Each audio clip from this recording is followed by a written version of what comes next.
Good morning, everyone. So today we're going to be working largely half kneeling position. Love using the half kneeling position for mobilizing my gait mechanics specific to the hips and the spine. We're going to try to keep it kind of short and tight and use this more as a movement snack. We'll also do a little bit of foot mobility, so using the wedge. I want to get into kind of more of an intermediate to advanced level of our standing foot mobility. Let's get started.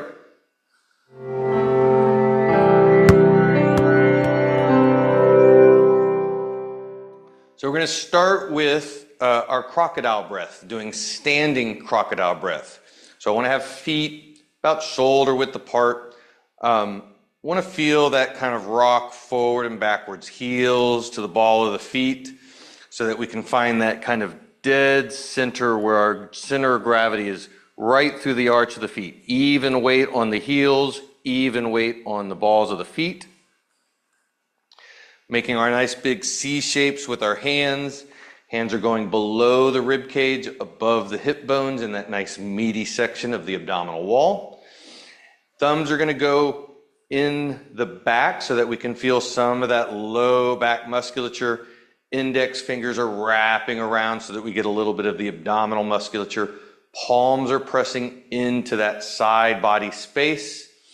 And I want to imagine that we're going to breathe like a crocodile or like we're blowing up a balloon. As we inhale, I want to feel that abdominal wall expanding out in all directions. So I want to feel pressure pushing forward into the index fingers, pressure expanding out into the low back, into our thumbs, and out through the sides into the palms. So we're going to take nice inhale breath in through the nose, out through the mouth, and as we exhale, we're drawing our navel up and in, and we're cinching down the hands on that exhale to create resistance so that we can feel that expanding of the balloon on the inhale. We'll get a good 5 up to 10 nice slow breaths. And I want to start small. Keep that inhale small to start with. And with each inhale, we're seeing if we can expand that balloon out a little bit bigger, a little bit wider.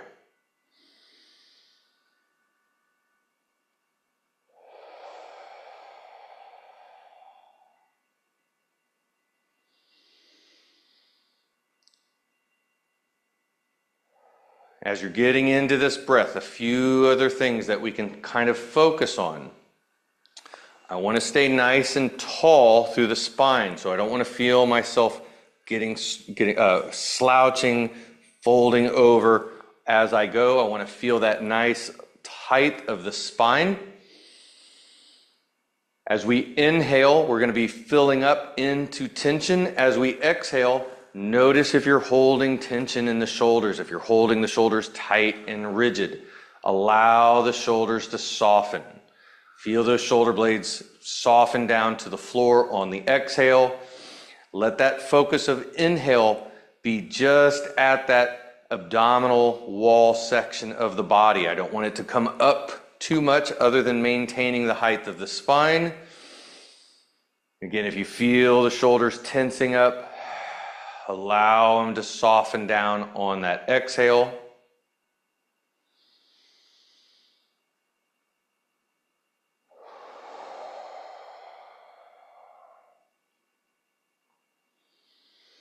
Once we get 5 to 10 breaths, we can let those arms soften down, and we're going to pick up our staff. We're going to do a little bit of shoulder mobility, and then we're going to do some foot mobility. So again, nice shoulder width stance through the feet, weight even through the balls of the feet and the heels, grabbing the staff shoulder width apart. This is where I want to imagine we're bending or breaking that staff in two. I want to feel that at the wrists. I want to feel it at the elbows. Elbows are spiraling up towards the ceiling. And I want to feel it in the shoulder blades. Shoulder blades are downwardly rotating, moving into our back hip pockets. We'll start with the staff in front of the hips. We're going to come back into that breath, filling up that crocodile breath on the inhale, exhale, drawing our navel into the spine. And I want to play with a little bit of pelvic tilt. As we inhale, allow the pelvis to tilt forward so that we get some sway in that low back. As we exhale, actively scoop that pelvis so that we feel a little stretch in the low back. Your tailbone's going to tuck underneath. Inhale, belly opens up, tailbone sticks out, get that sway in the back. Exhale and scoop. I'm still maintaining that bending of the staff, so my shoulders are very actively trying to bend or break the staff. Notice, how does that low back feel? Is there some tightness? Is there some tension in it? Which direction is it more tight?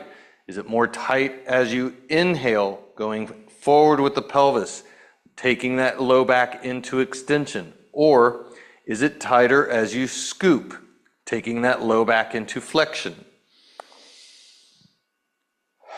Also start to feel your core, that abdominal core, tighten and brace as you scoop, because I want to maintain that braced core. That helps to keep that rib cage down. On our next inhale, as we exhale, feel that braced core. We're now bringing our elbows up towards our ears. I want to see how far can I bring my elbows up without losing my braced core and without that rib cage starting to stick out. On our inhale, letting the arms down, exhale, up and squeeze. And you don't have to let the arms all the way down. You can just let them soften a little bit down on the inhale. Open up that belly, feel that sway in the back. Exhale, scoop as we pull. And with each one, we're seeing if we can squeeze those elbows a little bit more back towards the ears. I want to watch out for sticking the head forward, extending that chin as we pull. I want to maintain that nice tall spine, keeping that height of the spine as we scoop and pull.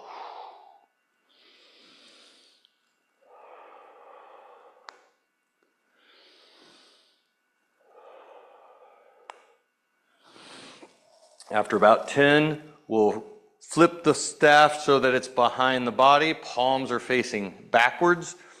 This is still bending or breaking the staff, but I want to feel that bend or break behind, away from the body. So elbow pits are still spiraling forward.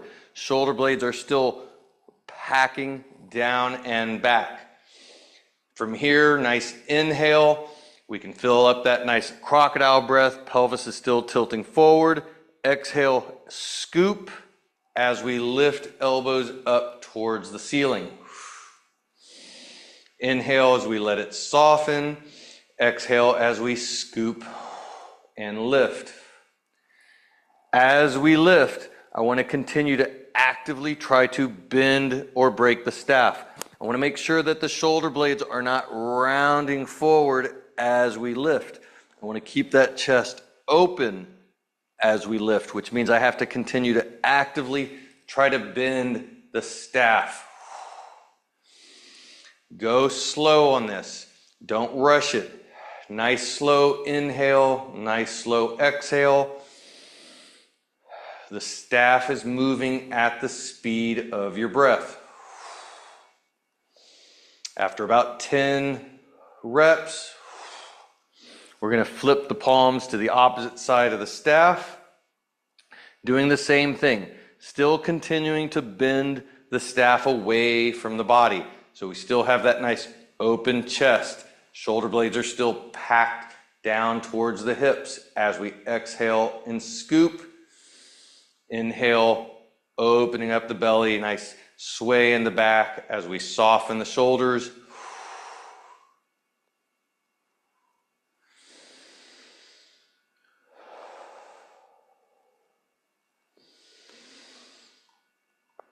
Again, going slow with the speed of your breath. This is a good area to kind of notice how does that right shoulder feel compared to the left shoulder, especially through the front of the shoulders. Once we get about 10 reps, we're going to bring the staff back to the front of the body, and now we're going to get a nice wide grip on the staff.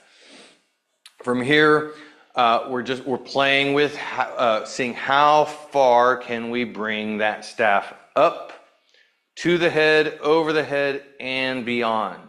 If you have good mobility and you're able to go all the way through without pain, we can bring it all the way to the back of the hip and then back forward. If you're not able to go all the way through, I don't want to walk it through. We're seeing how far can you bring it up and then just bringing it right back down. And when you get to that end point, I want to see if we can squeeze a little bit more range in without going into pain. This needs to be not painful. Find that range, bringing it all the way back. Go slow, be smooth, don't force it. And again, if you're able to carry all the way through, keep it slow. Again, I want to make sure it is not painful. I want to think about all we're doing here really is just greasing the grooves, coating the joint of the synovial joint of that shoulder with lubrication, getting that synovial fluid in there like WD-40, keep things moving nice and smooth. So we're going to go through a little bit more, go through our wedge work. If you find that you have balance issues, it is okay to use a staff, a cane, or something else for balance. Countertop, chair, couch works great. I'm going to do this without the staff. Starting without the wedge, we're going to get into a nice wide stance with the feet facing forward. I'm bringing my right foot a little bit more forward than my left, and I want to shift my weight so I have about 70% of my weight is on my right foot. I want to make sure the toe and the ball of the foot are nice and spread as wide as possible. And then we're going to lightly lift the heel off the floor, just enough that we can slide a piece of paper underneath it. I don't want to come really high. The higher the heel comes up, the more I'm going to lose connection with the ball of the pinky toe. So we're keeping that heel lightly lifted, weight is shifted over on top of it, toes and balls of the feet are spread, and we're starting out with our rotation of the knee, moving the knee to internal rotation and then external rotation. But as we do so, I want to maintain the grounding nature of the ball of the foot all the way across. As my knee turns in, I don't want the ball of the pinky toe lifting up off the floor. It needs to stay grounded and connected. As I externally rotate, I don't want my ball of the big toe moving off the floor. It needs to stay grounded and connected as we move back and forth. And if you look at your heel related to the knee, as the knee turns out, the heel turns in. And as the knee turns in, the heel turns out. And what's happening at the level of the foot, since we're maintaining that grounded connection throughout the midfoot, means that, or the forefoot, that means that all those joints through the midfoot are being wrung out like a washcloth. We're getting with all those joints in that midfoot area are synovial joints. They have synovial fluid. We're doing the same thing with our foot as we do with our shoulder.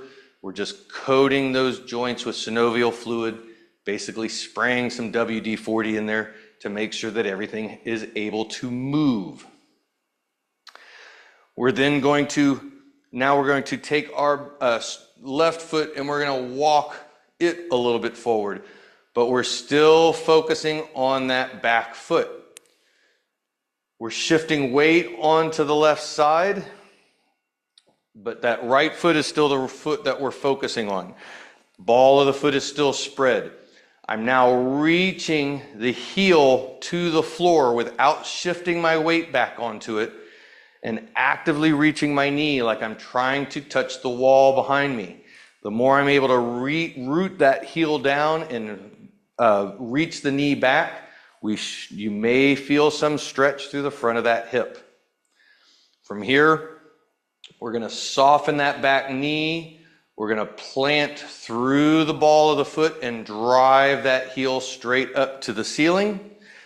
And then reaching it back, rooting that heel, actively straightening the knee. Again, without shifting weight back. I want to keep most of my weight forward on my left foot.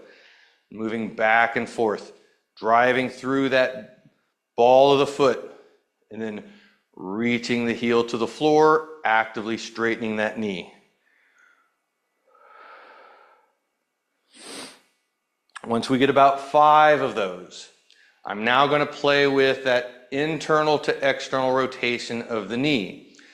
I'm going to, as I internally rotate, I'm only going to press through the ball of the big toe. I'm going to let the ball of the pinky toe kind of off the floor. Coming back to rooting that heel, straightening the knee. Then I'm externally rotating that knee. Now as I come forward, that knee's out more and I'm pressing more through the ball of the pinky toe side. And going back and forth, rotating in, going to the ball of the big toe, rotating out, going into the ball of the pinky toe.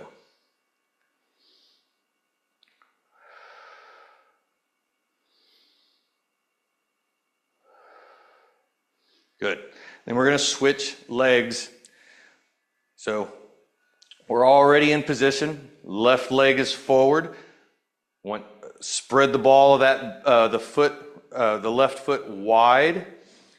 More weight is shifted over on that left foot, and the heel is lightly off the floor. Going into our rotations of the hip, our knee or external rotation of the hip, internal rotation at the hip. Keeping that ball of the foot grounded to the floor. Notice if this foot feels tighter or less tight than the other foot. More than likely, one foot feels a little bit more mobile, is a little bit easier. My left foot is generally stiffer than my right foot.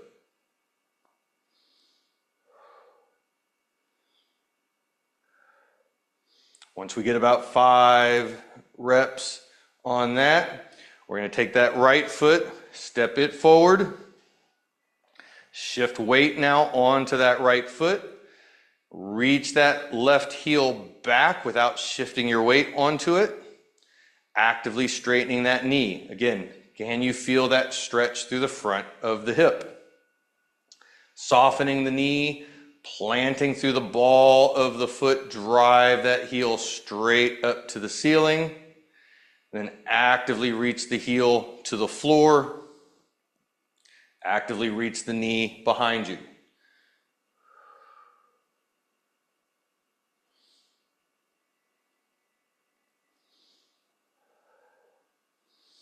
Once we get 5, now we're going to work that rotating the knee in to out. We'll let that knee rotate in, plant through the ball of the big toe, root back, and then rotate that knee out. As you soften, let that knee track outward, plant more through the ball of the pinky toe. Again, how does this foot feel compared to the other foot? Was one foot a little stiffer, tighter? Maybe it's tighter through the big toe line. Maybe it's tighter through the pinky toe line. Those are important things to kind of pay attention to. All right. Now we're going to add the wedge. We're going to do a lot of the same movements. So we're coming back to our right foot, bringing that wedge at a 45-degree angle so that it slides underneath the ball of the big toe, ball of the pinky toe, ball of the third toe, but the 4th and 5th toes are on the floor. The balls of the 4th and 5th toes are on the floor. This is preloading that ball of big toe side of the foot. We're going to shift weight onto that right side, lightly lift the heel off the floor, and we're coming back to those rotations of the knee. Again, keeping the ball of the foot spread wide, keeping it grounded throughout, big toe side all the way to the pinky toe side. Being on the wedge, you may find that this makes a deeper stretch. Or just feels like it's more active. It may feel more fatiguing into the foot.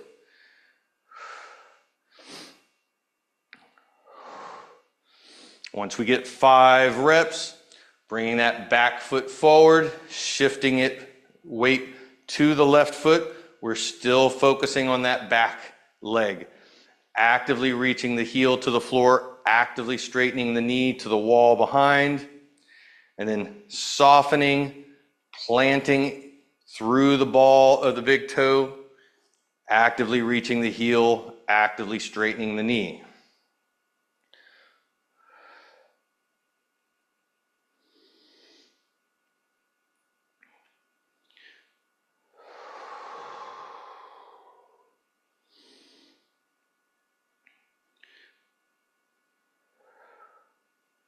Now, once we get 5 reps on this, we're not going to switch to the other side just yet. We're actually going to bring that left foot back.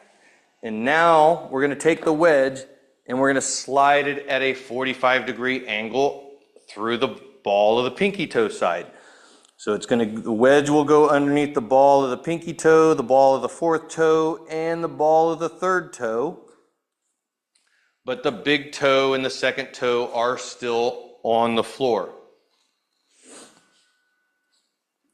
Shifting weight forward onto that foot, lightly lifting the heel off the ground, coming back to our rotations of the knee.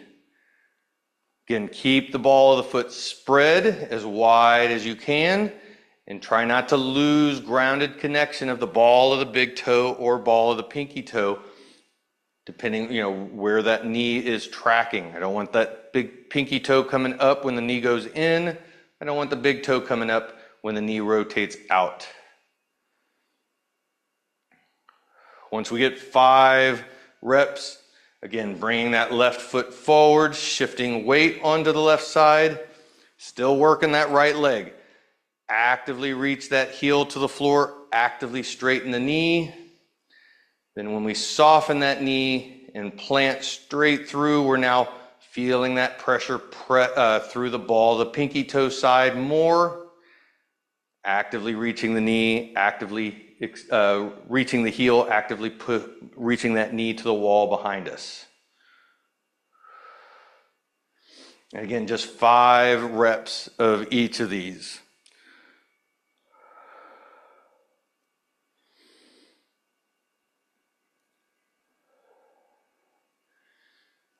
And then we get to switch to the other foot.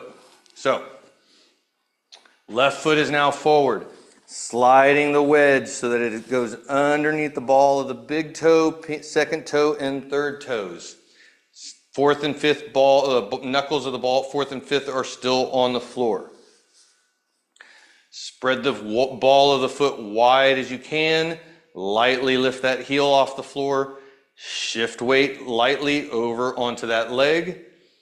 And now we're doing that same internal to external rotation at the knee.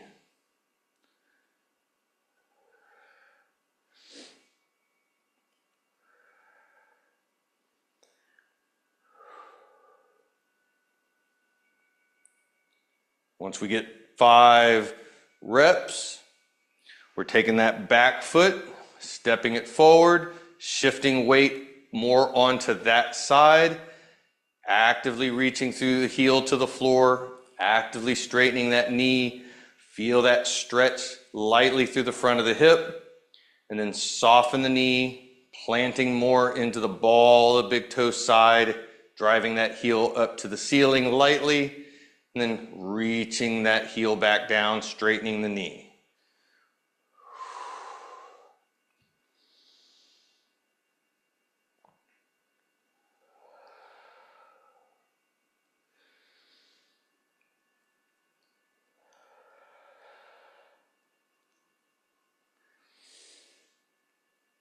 Once we get 5 of these, we're going to bring that front foot back again.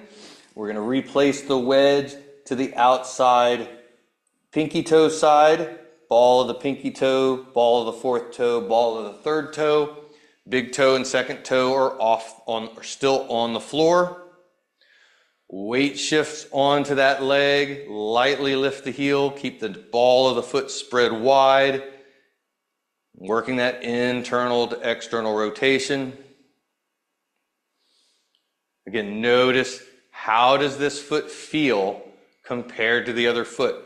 If one foot feels stiffer and tighter on these movements than the other foot, that's going to give us a lot of indication of things going on in our gait mechanics.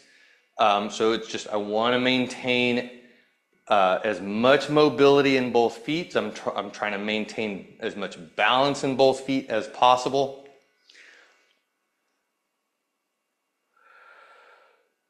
Once we get 5, bringing that back foot forward, shifting weight over it, actively reaching the heel, actively straightening the knee. And then when we soften that knee and we plant, we're planting more into the ball of the pinky toe side. Reaching the heel back, straightening the knee.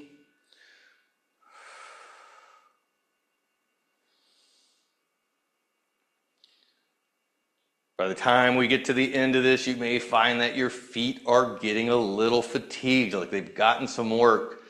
The wedge is going to amplify mobility. And since we're doing this in a loaded position, we're also working those muscles at a very low level, stability level. So if we're getting into deeper layers of mobility than you're used to getting, you're going to have some fatigue in the feet. You might even find that you have some soreness in your feet over the next couple of days. In half kneeling, let me have my wedge or my staff. In half kneeling, I want to have my big toe tucked underneath. I want to be nice and lined up, knee through the hip, through the shoulder, through my ear. So the staff can be a nice little indicator to show, like, am I stacked? Head over shoulders, over hips, over knee. And again, big toe is tucked. I want it tucked as if I'm going to be able to drive off that big toe into a dead sprint. From here, I want to come back into our breath. Nice inhale, filling up that abdominal breath. Pelvis, that the knee side pelvis that is down is going to turn down towards the floor, getting that sway in the back, belly opening up. Exhale, we're drawing navel up and into the spine as we scoop. See if you can feel that stretch through the front of the hip. And this one's a good one to kind of notice how tight does the front of that hip feel, because we're going to compare it to the other side. And things I want to relate to what we're feeling in the front of the hip. We just did a good amount of big toe mobility or foot mobility. What you're probably going to find is that your foot that has a stiffer big toe probably is also stiffer, tighter mobility-wise in the front of the hip doing this movement. So that's an important assessment point. After about 5 reps, we're going to turn and switch to the other side.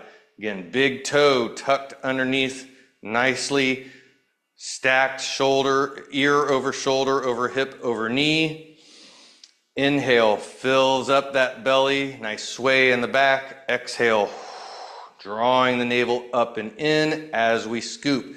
Again, feel, how does the front of that hip feel with that compared to the other side?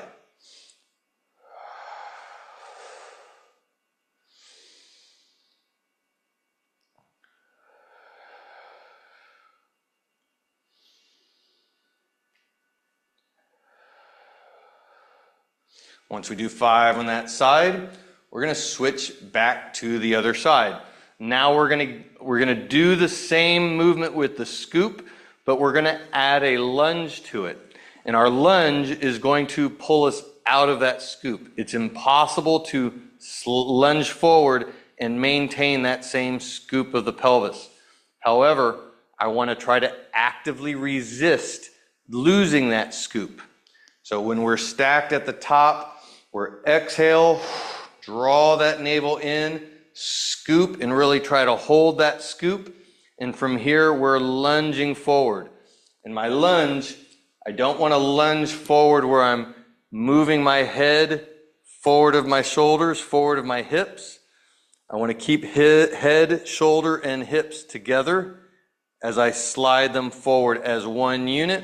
And I'm trying to resist that scoop, losing that scoop.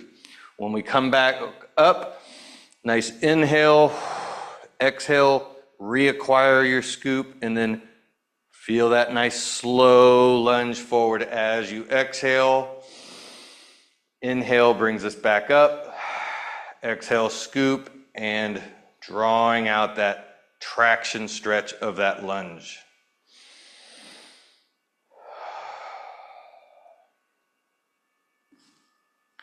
Once we've done 5 on that side, we can switch to the other side. Nice inhale, filling up that bowl, that belly. Exhale, scoop. Hold that scoop, really lock it in as you apply lunge. You may notice that one side is much stiffer than the other side. My left side is significantly tighter. As I get into it, got to move a little bit slower to try to really hold that scoop as well as I can, because it wants to unlock very, very quickly. I don't want to force it. I want to move into it slowly, cautiously, safely, non-painfully. With that big toe tucked, you may find you're also feeling more tightness on that big toe if you're also finding more tightness in the front of that hip. That's an important pattern that there's going to be a relationship between. All right, switching back to the first side. I'm changing my position because we're going to be going in, adding in our arm, but everything else from the mechanics of our inhale breath and our scoop are going to be the same. We're no longer lunging forward. So nice inhale into that belly. Exhale, scoop, lock that scoop in. Now the side that our knee is down, that hand is going to lift and reach straight up to the ceiling. And I want to feel that reach, drawing up that first stretch from the front of the hip. I want to feel it moving that up into kind of the abdominal viscera. Inhale, we can let that shoulder soften as we belly opens up, sway in the back. Exhale, scoop, and see if you can lift a little higher. Now, one thing I want to avoid on this, I don't want to drop my opposite shoulder in order to get that lift. I want that shoulder to stay at the same height as I elevate the side that I'm reaching with elevates. I don't want to drop it. I don't want to side bend. So feel that nice scoop, draw that stretch up. See if you can reach up a little higher on each one. And then we'll switch and do the same thing on the other side. Nice inhale, fill up that belly. Exhale, navel to spine, scoop, and add that lift. My left hip is the tighter hip. This is tighter on this side, adding in that lift and reach. So these are, I'm noticing the imbalances in my body. These are imbalances in my gait, which is why I want to work on them every day. There's always going to be some level of imbalance.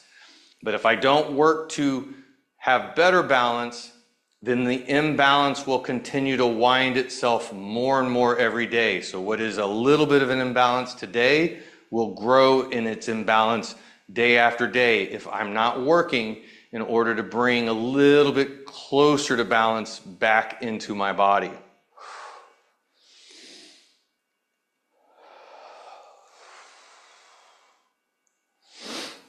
Once we get 5, we're going to switch back to the other side, and now we're going to grab our staff. So we're still doing the same action with the hip. Inhale, pelvis goes forward. Exhale, we scoop, feeling that navel to spine.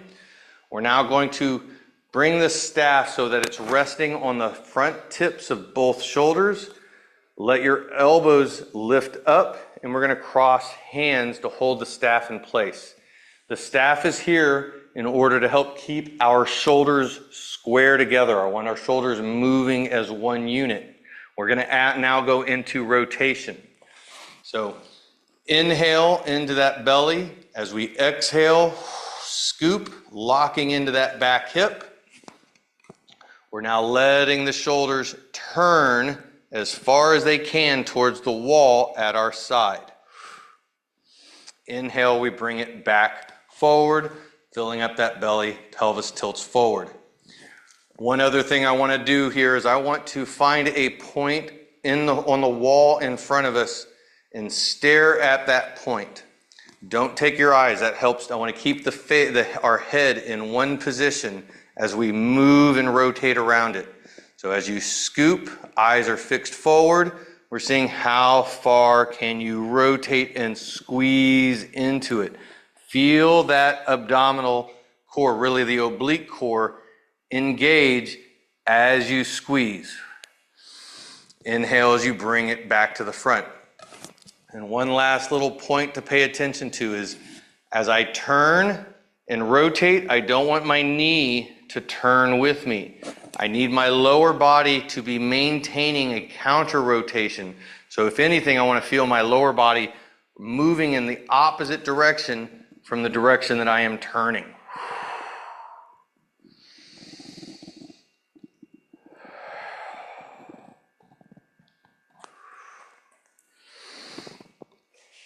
And then we'll flip back or flip to the opposite other side. Again, tucking that toe. Nice inhale into the belly, sway in the back, exhale, scoop. Eyes are on the horizon as we turn and rotate into it. Again, as we squeeze, I want to feel that oblique core active.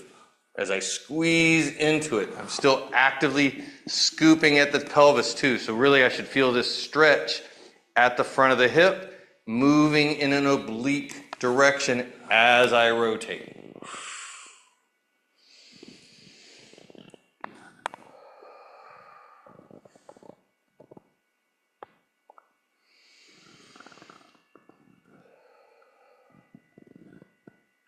And these are great movements to compare. How much rotation do you have going to the right compared to the left? Did you notice different levels of activation, tightness, tension on one side compared to the other side? All right, now we're going to get into our V-sit position, getting nice and wide with our feet. Balls or tops of the feet are pulled back like you're trying to touch your shins. Knees are actively reaching to the floor. I want to feel those quads kind of engaged. Hands are coming down to the floor behind the hips, grounding through the palms. And we're going to spiral those elbows, turn those elbows out and away so that we feel the shoulder blades packed down and back. I don't want to be rounded forward in the shoulders. I want to feel that rounded back, pressing down, trying to get as much height in the spine as we can. From here, we're working rotation in the hip, paying attention to our kneecaps. Nice inhale as our knees are facing straight up to the ceiling.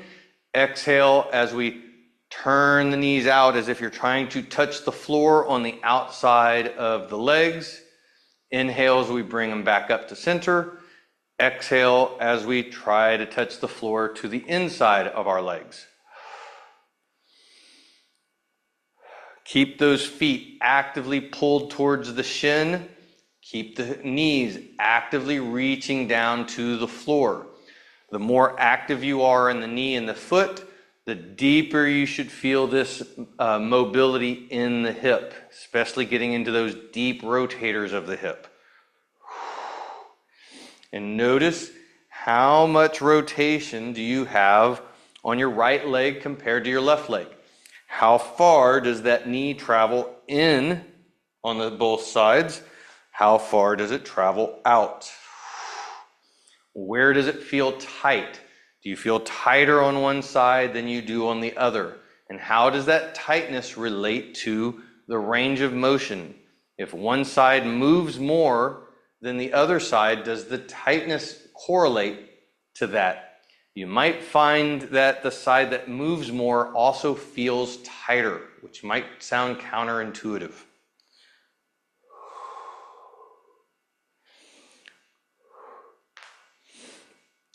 All right, so now we're going to take our shin box, or take our V-sit into our shin box position, and we're gonna get into our folds.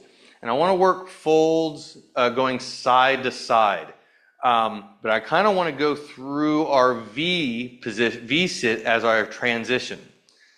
So I'm in my left side shin box. I'm just going to get into a nice, comfortable forward fold. Reaching through the hands. I don't want the head to drop down. I want to keep the spine tall, so I don't want to drop my head or my chest straight down to the floor. I want to slide the hands forward as I exhale, inhale, as I come all the way back up. And from here, we're going to reach into our V-sit and then transition across to the other side, shin box. And then doing the same nice, slow, easy fold. As we inhale, coming up, legs reach out for our V. Transition to the other side, and we're going to go side to side. And we're going to do a good 10 up to 20 reps, working back and forth through our V-sit into our shin box. Start to notice, how does it feel when you go into the right side fold compared to the left side fold. Notice, how does it feel coming out of your shin box into the V, from your right side shin box into the V, compared to coming out of your left side shin box into your V? You might find different types of tension, stretch, clunkiness as you move in one direction that is more than when you move in the other direction. Those are very, very useful bits of information. They tell us a lot about how your body is moving. Once we have a good 5 or so reps side to side, now as you move into your shin box, we're going to start to open up that shin box by sliding that back leg back a little bit further as we get into our fold. When you come back up, you can slide it back in and then find that V. Same thing to the other side. Slide that back leg just a little bit.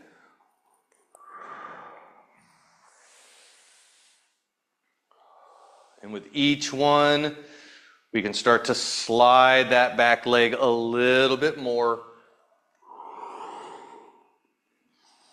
and a little bit more.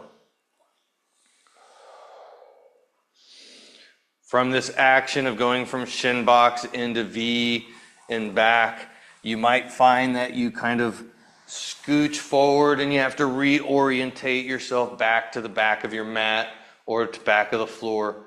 That's fairly normal. And again, we're slowly getting a little bit more opened up with that back hip as we get closer and closer to what we would consider kind of a yoga class pigeon pose.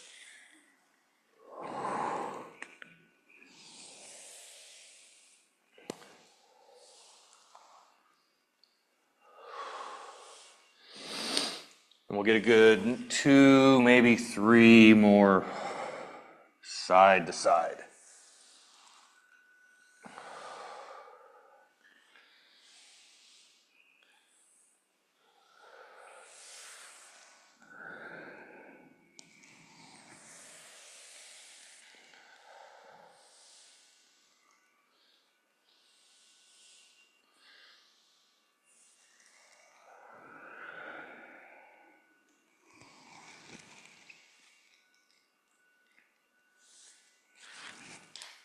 All right, so last thing we're gonna do is coming all the way down to our back. We're gonna do just a couple of baby roll stretches, bringing arms up into a nice Y position. If you find that your shoulders are tight and the elbows stay lifted off the floor, you can bring that Y a little wider until they rest comfortably. Feet are gonna be shoulder width apart. I want the toes straight up to the ceiling. And I kind of want that same active, like you're trying to pull the top of your feet back towards the shins. And we're putting some light pressure through the heels, about 5 pounds of pressure in each heel. From here, let's take a few nice deep breaths in through the nose, out through the mouth, filling up that crocodile breath. And we're gonna do some reaches across, but I want to make sure that this is not painful in the back. So we have to go slowly. On our next inhale, as we exhale, we're gonna turn our eyes, we're gonna lift our head and turn our eyes to the hand that we're reaching, and we're gonna match hands, letting that hand reach across, seeing if we can get it to match to the top, to opposite hand. Inhale, we're gonna bring it back. Exhale, turn your head, lift and turn your head and reach. Match hands the best you can. I want to keep the feet facing up towards the ceiling, actively pulling the tops of the feet down. Keep that 5 pounds of pressure through both heels. You might find that's really difficult to do as you reach and rotate. You might find it's harder to do in one direction than it is in the other direction. Again, that's very useful information, especially if there's pain or some kind of other issue in the body that we want to work on. How you move side to side matters. How it feels is a really good assessment point for us. Does one side feel tighter, more restricted, or are you just not able to get as far? Or do you notice that your foot wants to help by lifting up or pushing down harder? We'll come back to our starting point with a hand, still hands up at a Y. Now we're going to lift one leg and we're going to reach with those toes across. And I want to keep that leg high as if we're reaching up to a shelf. And I want to reach, let that hip rotate over until it pulls your shoulder blade off the floor. I want to keep some contact with the back of the hand, and we're kind of lightly reaching away through those fingertips. Inhale as we come back to center. Exhale as we lift and reach across. I want to point those toes, really reach through the toes, and then reach away through the fingers. Feel that nice long stretch from fingertip to toe tip, making sure that we are not moving into pain. If this is painful, then you need to back off to the point where it feels good and juicy, not painful.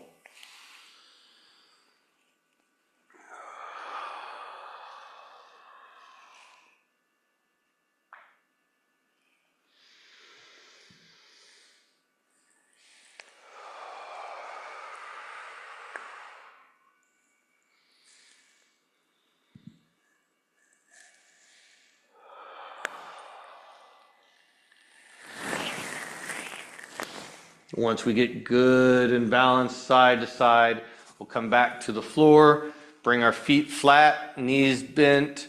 We're gonna make our nice big C shapes with our hands again, thumbs in the back, index fingers in the front, hands below the ribs and above that hip bone. Nice inhale, Feel that abdominal wall expand like a balloon.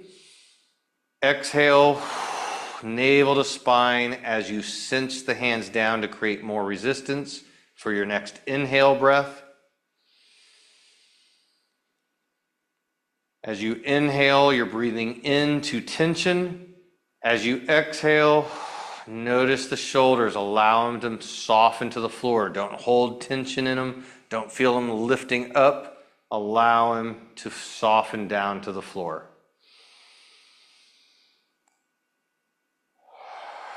And once we get 3 or so breaths, we can let our hands relax, palms up. That'll help the shoulders relax even more. But continue to breathe into that crocodile breath. Feel that expansion into the abdominal wall. In all directions, exhale, navel into spine as you let tension melt to the floor.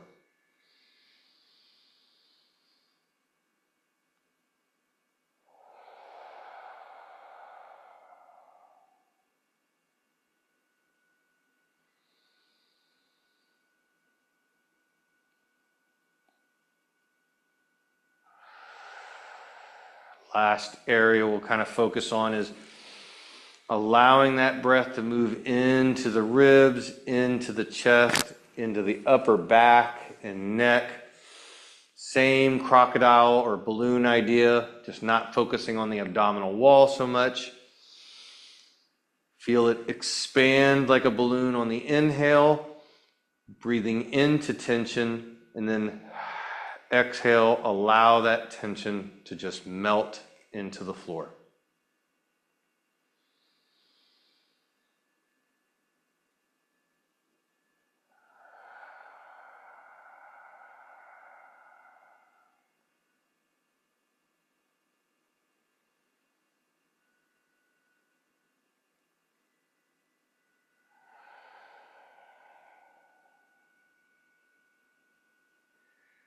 And when you're ready, slowly get up, kind of check in, make sure you're not dizzy or lightheaded before you come up to a sit or a standing position.